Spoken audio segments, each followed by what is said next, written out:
Bienvenidas y bienvenidos a la sesión número 11. En ella veremos de qué manera, qué técnicas podemos implementar para hacer nuestros comedores escolares mucho más saludables. También les ayudaremos a ver qué alimentos son los que tenemos que introducir en nuestros menús y los que tenemos que eliminar.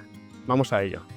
Bueno, pues vamos a entrar en materia, vamos a aterrizar un poco todo esto diciendo qué cosas tenemos que tener en cuenta a la hora de elaborar los alimentos en las cocinas de colectividades.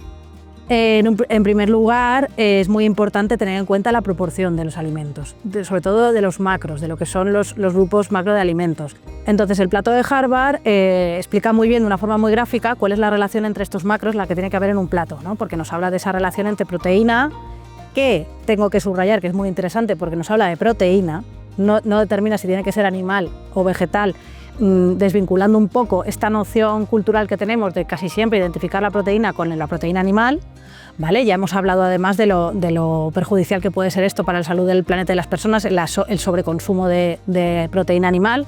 Entonces es muy interesante tener en cuenta que cuando nos habla de proteínas en el plato de Harvard estamos hablando de proteína animal o vegetal, ¿vale? Entonces en el plato de Harvard vemos de forma muy gráfica esta proporción que tiene que haber de alimentos, de macros, y esta relación entre hidratos de carbono, grasas y proteína. Cristina, entonces, ¿qué alimentos deberíamos reducir? Bueno, pues es una muy buena pregunta. Yo creo que en primer lugar diría el azúcar. Luego también es verdad que con respecto a la sal también habría que hacer una pequeña reducción porque estamos en España, el consumo de sal es bastante alto y sabemos que esto también nos puede generar problemas a la larga. Sería muy interesante de la misma manera reducir las grasas saturadas. De nuevo, por lo mismo, tenemos demasiadas y nos están generando ciertos problemas de salud. Y luego, por último, como ya os comentaba antes, la proteína animal. Sabemos que a día de hoy el consumo es excesivo para el que debería ser, lo que no está teniendo un buen impacto ni en la salud de las personas ni en la salud de los ecosistemas. Entonces, convendría empezar a hacer una sustitución parcial de esa proteína animal por proteína vegetal, que sabemos que su valor nutricional es altísimo, es un cultivo sostenible y que además, pues bueno, como cocinera os digo que es un ingrediente muy versátil. Y luego, como último cosa a reducir, que quizá sea la que las engloba a todas las demás que he dicho, son los ultraprocesados. Los ultraprocesados son alimentos que al final tienen poco de alimento y mucho de producto, se diseñan para que encajen en los ciclos de producción y de distribución del alimento. ¿Qué alimentos ultraprocesados hay en restauración colectiva? Pues mira, afortunadamente cada vez menos. Se está viendo una progresión hacia esta reducción, ¿no?, que estamos diciendo, a reducir todos estos alimentos. Pero es verdad que aún podemos encontrar en algunas cocinas, pues por ejemplo, salsas industriales, mayonesas, bueno, todo lo que son salsas ketchup, salsas industriales, tal cual. Luego tenemos también tomates fritos que ya están preelaborados y que ya están fritos.